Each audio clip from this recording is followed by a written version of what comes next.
Next story. Thai Prime Minister Paetongtarn Shinawatra is set to visit an army commander she called an opponent in a leaked phone call as she battles to defuse a crisis threatening to topple her government. This comes after the Prime Minister was forced to make a public apology as anger flared over the call with former Cambodian leader Hun Sen that appeared online. In this leaked call, Paetongtarn was heard discussing an ongoing border dispute with Hun Sen. During their discussion, Paetongtarn referred to the Thai army commander in the country's northeast as her opponent, a remark that sparked fierce criticism in social media. The Thai Foreign Ministry summoned the Cambodian ambassador on Thursday to deliver a letter complaining about the leaking of the call. After the leak, the Prime Minister's main coalition partner quit and she faced calls for resignation or hold an election, throwing the kingdom into a fresh round of political instability as it seeks to boost its spluttering economy and avoid U.S. President Donald Trump's swinging trade tariffs. Here's what the Thai PM has said.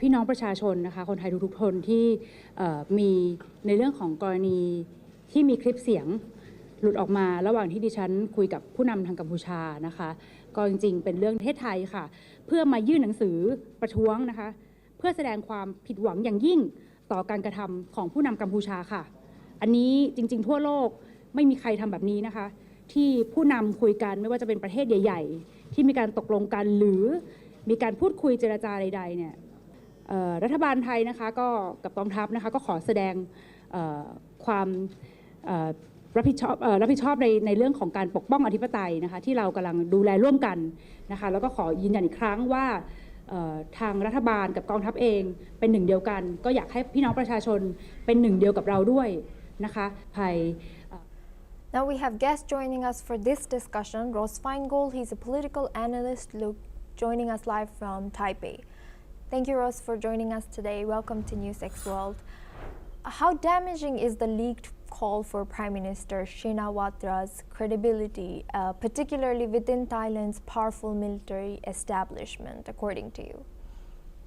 It's done extraordinary damage to her standing with a good part of the public that doesn't support her, and certainly with the military establishment. We all know the military's history of coups and overthrowing democratically elected governments. They've done it twice in the last 25 years, in 2006 and 2014. The military does not like her party. They don't like her father or her aunt, and they probably don't like her very much. And this is certainly going to worsen the relationship she has with the military. So it's going to be very interesting what happens with this meeting and with the general who she basically criticized and badmouthed, and what's going to happen going forward between the civilian government and the military's relationship. And what's your risk forecast for Thailand over the next 6 months? Are we likely to see a stabilizing reset or further fragmentation and unrest? Well, the easiest answer is to assume that there's going to be unrest, and there's the red side of Thai politics, which supports the Shinawatra family, and there's the yellow side, which is associated with the military and with the monarchy and with the middle class and upper classes in Bangkok.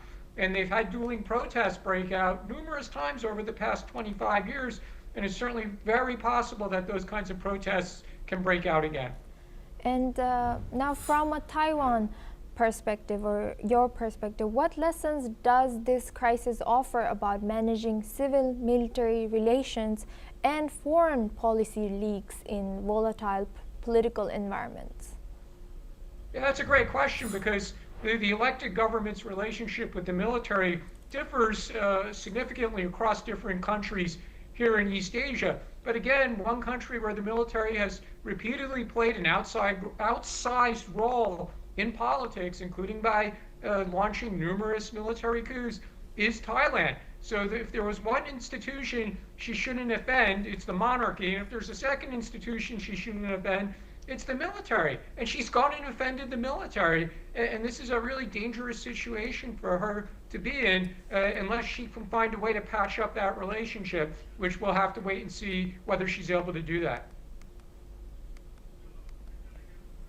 And is there a risk that this incident could escalate diplomatic tensions between Cambodia and Thailand further?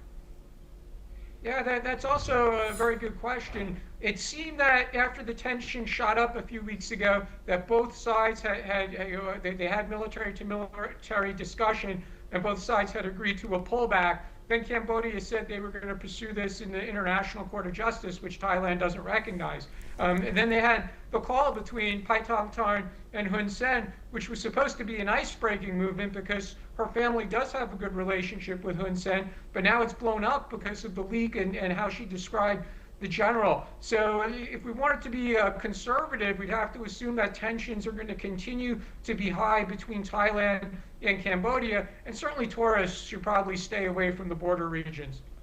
Thank you very much, Ross Feingold, for joining us and sharing your insight as a political risk analyst. Well, that's all we have time for. We will continue to bring more news updates from around the world.